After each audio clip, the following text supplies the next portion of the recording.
Balbas in the house!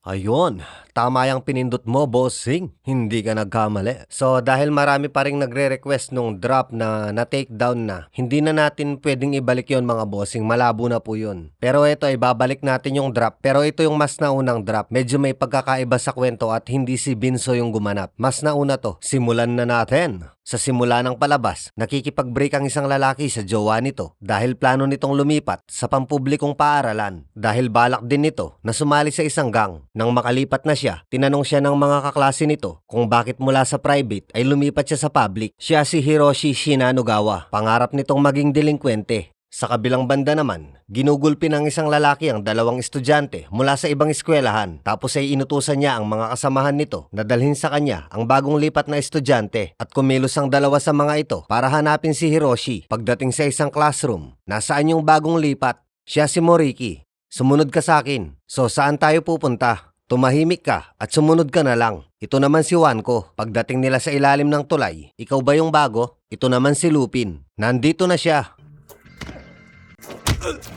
Ito naman si Tatsuya Iguchi. Bakit nga ba ulit ako nandito? Para mag-enjoy. Mukhang wala namang nakaka-enjoy dito eh. Sinabi ni Tatsuya, tinatawag niyong lugar ng mga sipunin. Ang eskwelahan namin, wala akong sinabing ganun. Sagot naman ni Sumida. Nang papaluin niya ito, bigla itong umilag. Sinabi nito, subukan mong umilag ulit. Putang ina mo. Sinabi ni Moriki, wag mo siyang papatayin ha. Hindi naman ganun kadaling mamatay ang tao. Diba? Pagkatapos nito, sinabi ni Tatsuya kay Moriki, sabi ko na sa'yo, hindi siya mamamatay. Hoy ikaw, halika rito, makikipaglaban ka ba? Nakalahati lang ang nakasuot sa sapatos mo, makikipaglaban? Sino? Ikaw at ako. Sagot naman ni Tatsuya, para saan? Tanong ni Hiroshi, kailangan mo ba ng dahilan para makipaglaban? Kung hindi mo naman pala kayang makipaglaban, wag mong pormahan ng ganyan ang buhok mo. Nagdesisyon si Hiroshi na lumaban dahil gusto niyang maging delinkwente, kaya siya lumipat ng eskwelahan.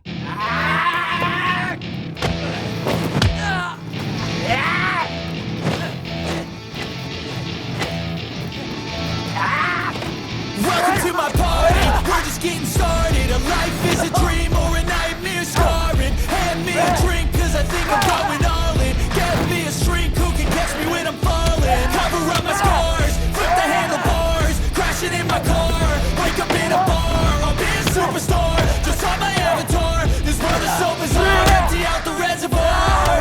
Yeah, I'm taking 6 shots, yeah, straight to the face. And I wanna get lost, I'm sick of this place. Don't know how to stop when I'm feeling this way. So I'm taking 6 shots till I'm feeling okay. I think I'm Tapos ay pinigilan na siya ni Moriki. Bakit pinigilan mo naman ako kagad? Hoy, ikaw, ano ang pangalan mo? Nang sabihin ni Hiroshi ang pangalan niya, inaya siyang kumain ng ramen ni Tatsuya at dito na nagsimula ang pagkakaibigan nila. Habang kumakain ng ramen, ba't mukha kang basahan? Kasalanan mo. Sabat naman ni Moriki, 4 lang ba talaga ang delinkwente sa eskwelahan? 5, kasama ka. Pero sa ibang eskwelahan, marami. Dahil kay Tatsuya, kaaway natin lahat yun. Tapos ay dumating si Miyuki at ipinakilala ito ni Lupin kay Hiroshi. Anong nangyari sa mukha mo? Nakipaglaban siya sa akin. Sagot naman ni Tatsuya. Dahil dito, binigyan ni Miyuki ng first aid si Hiroshi. O, laway mo, tumutulo. Hindi para alam mo lang, si Miyuki, jowa siya ni Tatsuya. Ganun ba? O, bakit parang disappointed ka? Hindi no? Pagkatapos nito sa construction site, hinatiran nila ng pagkain ang kasintahan ng kanyang ate. Siya si Hide at ang ate naman niya ay si Yuka. Sinabi nito, kakalipat mo pa lang, nakikipag-away ka na. Okay lang yan. Hindi niya malalaman ng mga bagay-bagay kung hindi niya susubukan. Habang ang iba ay abala sa pag-aaral ng mabuti at pagsusumikap, ikaw naman, pinili mong maging pasaway. At dahil dyan, kailangan mong doblehin ang pagsusumikap mo sa hinaharap. Kaya dapat mong pagtuunan ng pansin ang bagay na yon. At sana, huwag kang umabot sa punto na magsisisi ka at magrereklamo. Na sana pala, pinagbutihan mo na dati pa. Pagsapit ng gabi, kausap ni Hiroshi ang dati niyang jowa sa telepono at kinumusta niya ang mga dati nilang kaklase. At kinuwento din nito ang mga kaibigan niya ngayon. Ayon kay Hiroshi, si Lupin ay mahusay sa pagnanakaw at kahit kailan ay hindi pa siya nahuhuli. Yun ang dahilan kaya tinawag siyang Lupin. At si Wanko naman ay para siyang hayop kapag nakikipaglaban dahil nangangagat ito at hindi niya na ito binibitawan kapag nakagat niya na. At si Moriki naman, naging bayani siya sa eskwelahan matapos niyang hubaran ang PE teacher. Natuwa ang mga estudyante dahil halos lahat sila ay galit sa teacher na to. At si Tatsuya naman, hindi ka panipaniwala ang lakas niya. Palagi siyang nakikipaglaban sa isang estudyante mula sa ibang eskwelahan na parang gorilya. Siya si Teru. Madalas manalo si Tatsuya at matagal na silang naglalaban. Tapos ay nagpaalam na ito dahil dumating si Tatsuya. Inaya ni Tatsuya si Hiroshi na pumasyal sa bahay nila gamit ang pink na helmet. Nang makarating sila, inabutan nila dito ang grupo ni Sumida. Yun yung ginugulpi mo nung bagong lipat lang ako, hindi ba? Si Sumida yan. Dala na naman niya ang peking espada ng kanyang ama. Nangaatake na si Tatsuya. Pinigilan siya ni Hiroshi. Ano ka ba? Hindi mo ba nakita may dala siyang espada? Peke lang yan. Wala yang talim. Kahit na, masusugatan ka pa rin dyan. Meron naman ako nito. Ganyan kaliit, hindi na importante yung haba. Ang importante, yung kakayahan mo at kung gaano ka kalakas humampas. Kung espada ang gamit ko, hindi ko maitotodo ang lakas ko. May punto ka naman. Pero tawagan muna natin si Moriki at ang iba pa. Hassle pa yun. Napakatamad mo naman. Habang nagtatalo ang dalawa, lumabas ang tatay ni Tatsuya. Nagulat si Hiroshi dahil ang akala niya ay yakuza ang tatay ni Tatsuya. Sinabi nito, mga pasaway kayo ha. Natutulog ang tao. Nag-iingay kayo. Humingi ng pasyensya si Sumida dahil sa takot. Ba't may dala kang espada? Dahil dito, sinamantala ni Tatsuya ang pagkakataon.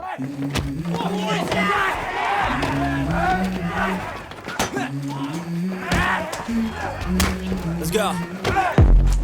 I wake up to a little bit of drool on my pillow, feel like it's gonna be a bad day. Yeah, I'm tired of shit, and the coffee ain't good yet, damn, ain't that great. I don't wanna go to work, cause my boss is a jerk, and I'm not even that paid. I need a change in my life, cause I don't feel alive, and there's nothing that makes me happy.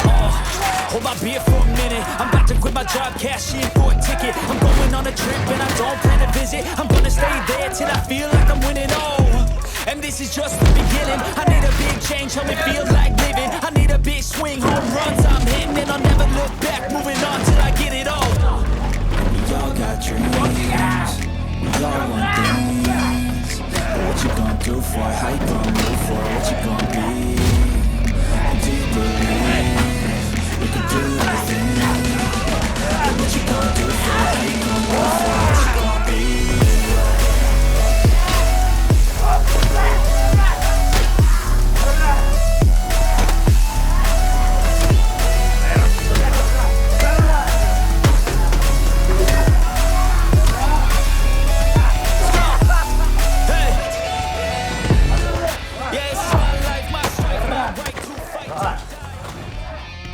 Sinabi ng ama ni Tatsuya, "Hoy Tatsuya, kung makikipaglaban ka, dalhin mo sa ibang lugar. Tumahimik ka. Kusa silang pumunta dito. Sino ba kasing nagsabing makialam ka? Gusto mo bang patayin kita? Subukan mo." Habang nagtatalo ang mag-ama, panay naman ang tadyak nila sa mga tauhan ni Sumida. Tapos ay may dumating na pulis at hinuhuli nila ang tatay ni Tatsuya. At nagmadali namang tumakas si Tatsuya at Hiroshi. Sinabi nito, "Wala akong kinalaman dyan. Ito ang may kasalanan." Kahit anong paliwanag ng tatay ni Tatsuya, patuloy pa rin siyang hinuhuli ng mga pulis. Subalit, pumapalag pa rin ito. Tapos ay dumating ang isang detective. Sinabi nito, "Pulis ako. Hindi ka mukhang pulis. Arestado ka." Subalit, talagang makulit ang tatay ni Tatsuya. Makalipas ang ilang araw, kumain sila sa restaurant. Subalit, pare-pareho pala silang kapos sa pera. Nang wala na talaga silang mailabas, sinabi ni Tatsuya, "Sa palagay ko, kailangan ko nang tawagan si Miyuki." Nagulat si Hiroshi. "Bakit excited ka?" Tanong ni Wanko. "May gusto ka kay Miyuki, no?" "Hindi ah, jowa ni Tatsuya yun eh. Walang kaso sa akin yun. Pwede kang makipag-date sa kanya. Makikipaghiwalay na rin naman ako." Tumayo si Tatsuya para tawagan si Miyuki. Sinabi ni Moriki, nakahanap na siya ng bagong jowa. Habang hinihintay nila si Miyuki, dumating ang dalawang lalaki. Ito ay si Akagi at si Kato. Ang dalawang ito ay taga Chopu South Middle School.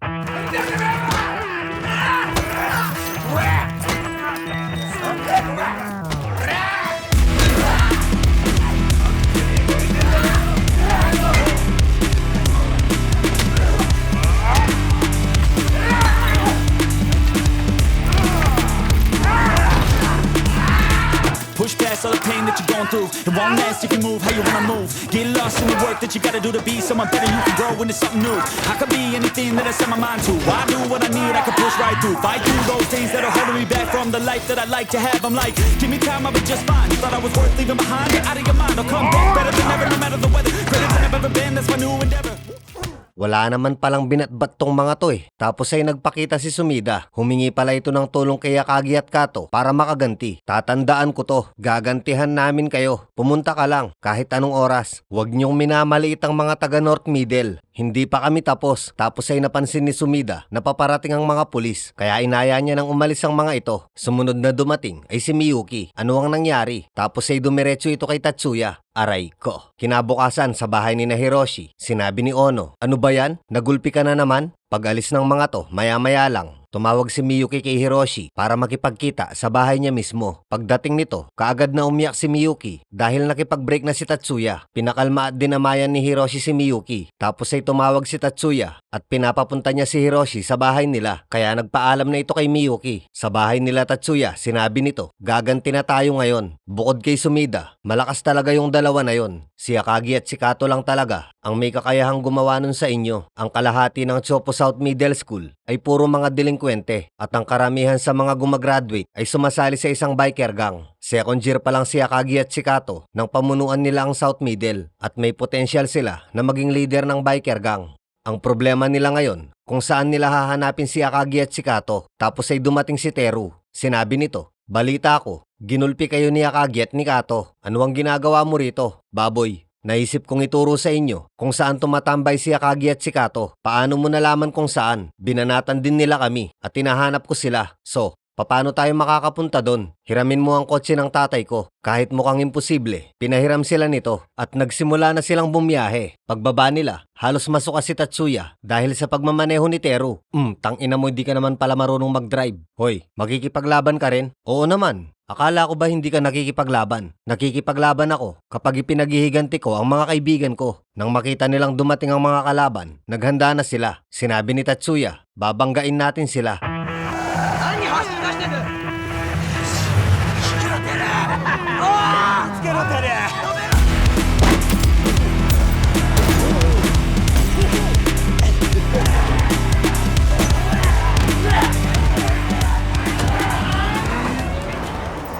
Sinabi ni Akagi, kayo na naman, kagaya ng sinabi ko sa'yo, gaganti kami. Push past all the pain that you're going through. It won't last if you move how you wanna move. Get lost in the work that you gotta do to be someone better. You can grow into something new. I can be anything that I set my mind to. I do what I need, I can push right through. Fight through those things that are holding me back from the life that I like to have. I'm like, give me time, I'll be just fine. You thought I was worth leaving behind? Get out of your mind. I'll come back better than ever, no matter the weather. Greater than I've ever been, that's my new endeavor.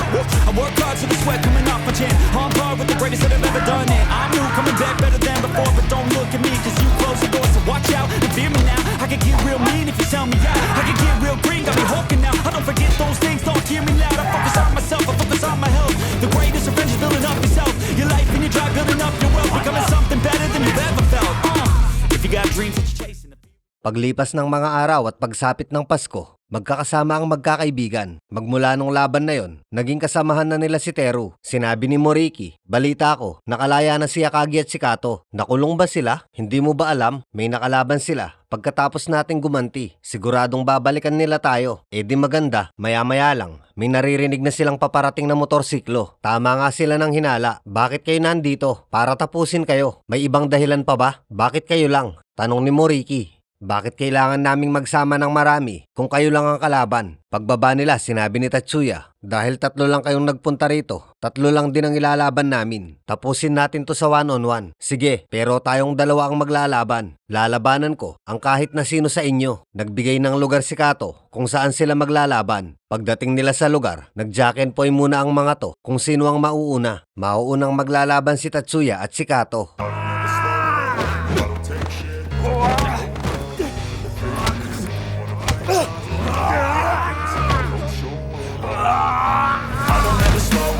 No, I don't take shit. I got no love for the fakeness. If you wanna play tough and wanna hate this, I'll always show up and make a statement. I don't ever slow up. No, I don't take shit. I got no love for the fakeness. If you wanna play tough and wanna hate this, I'll always show up and make a statement. Everything I do so instinctive and so passionate. Every word I move so descriptive like an adjective. I got a vendetta against people who patented being negative, and you should be getting after it. I got facts over tracks, this and that, spitting slow, spitting fast, knock the roast, I get rap, think I'm okay at last, but I don't know if that can erase all the past and the pettiness, a reflection of the emptiness, hilarious, you think you're with my time, you're delirious, mysterious, because you are trying to make it serious. Pagkatapos ng laban na to, araw-araw pa silang naglaban, araw-araw na bugbugan, kahit saan sila magpang-abot. I don't ever slow up, no I don't take shit, I got no love for the fakeness. If you wanna play tough and wanna hate this, I'll always show up and make a statement. I don't ever slow up, no I don't take shit, I got no love for the fakeness. If you wanna play tough and wanna hate this, I'll always show up and make a statement. I'll be incompetent, mental health is confidence, dreams into moments, that's for sure. Take the I could play a million mind games, but instead I say something. Pwede bang tama na? Wala nang katapusan to eh. Bagong taon na oh. Ganon din lang na araw-araw kayong nagpupunta rito. Bakit hindi na lang tayo magsama-sama? Pumunta kayo rito, mag-inuman tayo, kumain, at magkwentuhan. Parang Dragon Ball lang yan eh. Kayo si Piccolo, si Tatsuya naman si Goku. Dating magkalaban, ngayon magkakampi na. Itigil na natin ang pag-aaway at bumuo na lang tayo ng isang samahan. Dahil dito, nagkasundo na ang magkabilang panig. Inimbitahan sila ni Hiroshi na kumain sa bahay nila. Ipinakilala niya sa pamilya niya ang kanyang mga kaibigan. Makalipas ang ilang buwan, graduation na nila sa middle school. Sa halip na pumunta sa seremonya, tumambay lang ang mga to kasama si Teru. Ano na ang kasunod mong gagawin? Sasali ka sa biker gang? Hindi. Papasok kami ng high school ni Lupin. Pwede mo namang pagsabayin yun. Ayoko nga. Takot ako sa motorsiklo. Hindi naman kami sasali sa biker gang. Kasama si Akagi at si Kato, gagawa kami ng bagong gang. Hindi ba delikado yon? May gang sila hindi ba? Hindi sila makakaalis ng basta-basta lang. At bakit naman hindi? Hiroshi, sumali ka sa amin. Nakakainip kapag wala ka. Tapos ay dumating si Hide. Sinabi nito, ano ang ginagawa nyo? Tumawag sa akin ng ate mo. Wala ka daw sa graduation ceremony. Kahit sa graduation man lang, umattend naman kayo. Ito ang huling pagkakataon na magkakasama kayong lahat. Dahil ang iba, maaaring hindi nyo na makita kailanman. Kahit papano, ay naliliwanagan sila sa mga sinasabi ni Hide. Kaya sumama na ang mga ito. Sinabi ni Hiroshi kay Teru, bakit ba nandito ka? Hindi ka naman namin ka-eskwela. Hindi ko nasabi kay Hide na hindi naman ako dito nag-aaral. Sumali ka na lang sa graduation namin. Sagot naman ni Tatsuya. Sinabi ni Hiroshi kay Tatsuya, nakipaghiwalay ka na ba talaga kay Miyuki? Oo. Sasabihin sana ni Hiroshi na balak nitong manligaw. Gawin mo ang gusto mong gawin. Mabilis na sagot ni Tatsuya. Hindi mapigilan ng magkakaibigan ang pagpatak ng mga luha nila. Dahil ang iba sa kanila ay iba na ang gustong gawin sa buhay. Makalipas ang ilang araw, isinama ni Hiroshi si Miyuki sa lugar na tinatambayan nito. Ayon dito, si Teru ang nagturo sa kanya sa lugar na to. Pero hindi romantik ang magpunta rito na may kasamang gorilya. Kaya si Miyuki ang sinama niya. Sinabi nito, gusto kita. Palagi kang nasa isip ko. Alam kong masakit pa rin para sa'yo ang paghihiwalay niyo ni Tatsuya. Pero gusto talaga kita. Naisip ko din na baka matulungan kitang makamove on. Subalit, tinanggihan siya ni Miyuki. Sinabi nito, pasensya na. Ikinagagalak kong malaman na gusto mo ako. Pero kaibigan lang talaga ang turing ko sa'yo. Pagkatapos nito, pumasok na sa high school si Hiroshi at si Lupin. Sana, nandito rin sina Tatsuya, Wanko at Moriki. Ano ka ba? Kung nandito sila, siguradong mai-expel tayo kagad. Huwag kayong mag-alala, nandito naman ako. Biglang singit ni Sumida. Unang araw pa lang, naghanap na ito ng away. Sinabi nito, narinig nyo na ba ang tungkol kay Akagi at Kato ng Chopu South? Mga kaibigan ko sila. Ano, gusto nyo pa bang ituloy to? Ano naman ngayon? Sinubukan silang awatin ni Hiroshi, subalit ito ang nangyari.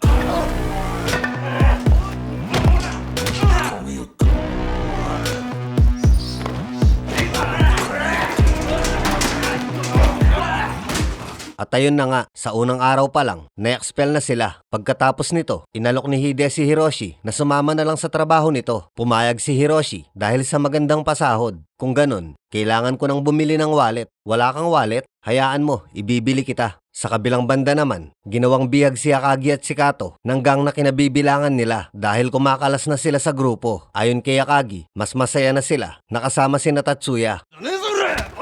Kinalagan nila si Kato at tinutusan nito na tawagin si Tatsuya. Huwag niyo silang idamay dito. Kung hindi mo sila tatawagin, mapapahamak si Akagi. Walang nagawa si Kato kung hindi ang sumunod dahil ayaw nitong mapahamak si Akagi. Pinipigilan ni Akagi si Kato, subalit hindi ito nakikinig. Kaagad nitong pinuntahan si Tatsuya. Ano ang nangyari sa mukha mo? Kailangan ko ang tulong mo. At ikinuwento nito kung ano ang nangyari. Sa kabilang banda naman, ito ang unang araw sa trabaho ni Hiroshi. Gisingin mo na lang ako kapag nandyan na si Hide. Muling bumalik si Yuka para sabihin kay Hiroshi na tumatawag si Tatsuya. Pinapapunta siya ni Tatsuya, subalit tumanggi si Hiroshi dahil ngayon ang unang araw niya sa trabaho. Subalit hindi na ito nagdalawang isip nang malaman niya ang nangyari kay Akagi. Saan ka pupunta? Pinipigilan siya ng ate nito, subalit buo na ang loob ni Hiroshi. Pagdating ni Hide, nakiusap din ito na bukas na siya magsisimula sa trabaho. Muli siyang pinigilan ni Yuka pero ayaw talaga ni Hiroshi kaya sinampal siya nito. Hindi nakapagpigil si Hiroshi kaya gumanti ito. Sinabi ni Hide, hindi ka dapat nananakit ng babae. Hindi ka kabilang sa pamilya na to kaya wag kang nakikialam. Nagulat si Hide sa isinagot ni Hiroshi. Pasensya ka na sa nagawa ni Hiroshi. Sa kabila ng lahat, naiintindihan pa rin ni Hide kung bakit ganito si Hiroshi dahil si Hide ay dati ring delinkwente. Dahil dito, inayang magpakasal ni Hide si Yuka para maging bahagi na siya ng pamilya at sumang-ayon naman ito. Kasabay nito, patungo na sina Hiroshi sa kinaroroonan ni Akagi.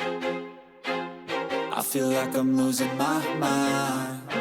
Is everybody in the world blind? Please, Lord, give me a sign, a sign. I feel like I'm losing my mind. Is everybody in the world blind? 'Cause I don't give a fuck what you say. Yeah, I'ma do shit my way. So you can go kick rocks, I'ma stack bricks up, build what I want to make. I got a lot of shit to say, so I'ma do this every day. I'll be writing things until I'm fucking buried in my grave. 6 feet deep under, but my body won't decay. 'Cause my messages are timeless, so we'll put them on display. Oh yeah, I rap with a certainty, I have a sense of urgency. A message for eternity, for everyone eternally. I had some people burning me, but now they fucking learn to see I ain't the one to fuck with. Now they looking nervously, and I don't really care what you think of me respectfully. You can kick rocks if you think you're fucking better, see I will outwork you, turn you to an enemy. Hurt you so bad that you're gonna need some therapy. I got the motherfucking recipe. I've been cooking up hits, I'ma leave a legacy. You'll be looking small when you're standing right next to me. I'm 5'10", bitch, but I'm 10 feet. I don't give a fuck what you say. Yeah, I'ma do shit my way. So you can go kick rocks, I'ma stack bricks up, build what I want to make. 'Cause I don't give a fuck what you say. Yeah, I'ma do shit my way. So you can go kick rocks, I'ma stack bricks up, build what I want to make. Yeah, I'ma do it my way.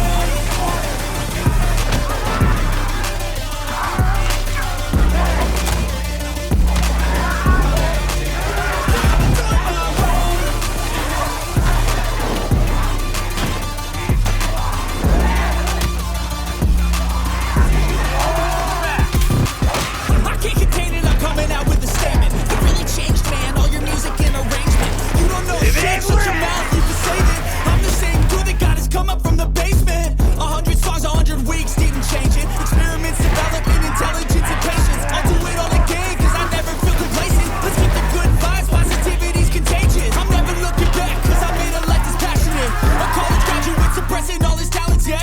He found a way to go and change, become an advocate. For taking control of your life, go out and battle it. You think you have a dream, then act on it. Get after it, get out your head and fucking capture it. You got one life to master it. Don't give up on your future. We all start losers. We're all late bloomers, gotta I struggle don't through give the a fuck sewer. what you say. Yeah, I'ma do shit my way.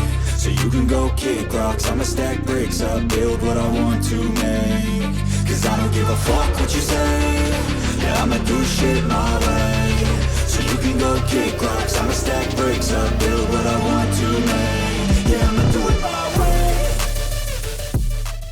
Kasabay ng laban na to, aksidenteng nahulog si Hide mula sa ikatlong palapag. Natalo sa laban sina Tatsuya. Nang makauwi si Hiroshi, kakatanggap lang sa balita ni Yuka tungkol sa nangyari kay Hide. Ayon sa doktor, kasalukuyan itong comatose. Ayon kay Ono, nagbilin si Hide na sana maging okay na sila ng kanyang ate. Sa parehong araw, natuluyan din si Hide. Pagkatapos ng libing, sinunod ni Hiroshi ang hiling ni Hide. Nakipag-ayos ito sa kanyang ate at humingi ito ng patawad. Tapos ay binigay ni Yuka ang wallet na ipinangako ni Hide. Sinabi nito, isinama niya ako nung binili niya yan. Makalipas ang ilang araw, nagpaalam na si Hiroshi sa mga kaibigan niya. Ayon dito, Aalis na siya sa Kumae para magtrabaho. Gagawin niya to dahil ito ang ipinangako niya kay Hide. Ayoko munang umasa sa ibang tao, kaya kailangan kong pumunta sa lugar na walang nakakakilala sa akin. Dahil pinatawag mo kaming lahat dito, siguradong buo na ang desisyon mo, hindi ba? Sinabi ni Tatsuya, kung aalis ka, kailangan mo muna akong labanan. Maluwag na tinanggap ni Hiroshi ang hamon ni Tatsuya. Gusto mo na bang mamatay? Hindi ganun kadaling mamatay ang tao. Nagtungo sila kung saan sila unang naglaban.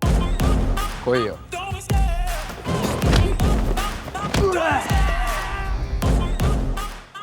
Kinabukasan, hinatid na si Hiroshi ng ate niya kasama ang kanyang mga kaibigan. Dumating din si Miyuki para magpaalam. Dagdag pa nito, nagkabalikan na kami ni Tatsuya. Mabuti naman kung ganon. Tapos ay tuluyan ng umalis si Hiroshi. So ayun mga bossing, hanggang dito lang po ito. Ang kasunod po nito bale is yung out. Ito yung mas naunang kwento and then yung out. So ayun, special washout po kay Ryan Lee Crescencio. Big shoutout sa'yo bossing. At washout din kay Prince Marabas. Sayang no, ang daming hindi nakakasunod dun sa format natin ng pagpapashoutout at kung saan dapat mag-comment. Anyway, thank you very much sa suporta ninyong lahat mga bossing ko. See you ulit sa next video. Panoorin nyo to mga bossing, mabilisan lang po para sa mas magandang viewing experience. Para hindi na kayo nalilito kung nasan yung kasunod, dito po tayo sa podcast or sa playlist. Pero dito tayo sa podcast. Pag kinlik nyo yan, lalabas yung mga folder. Diyan tayo pipili. Kunwari ito, high and low collection. Pag kinlik natin yan, lalabas na po lahat ng part from 1, 2, 3, 4, 5, 6 hanggang sa matapos. So hindi na kayo mahihirapang maghanap ng kasunod. Maliban po sa podcast, meron din tayo dito sa playlist. Pag kinlik nyo yan, lalabas na po dyan yung mga pagpipilian nyo. Kunwari pinapanood nyo manga or Tokyo Revengers, GTO, High and Low, Crows. Ayan, nandyan na po lahat, hindi na kayo maliligaw.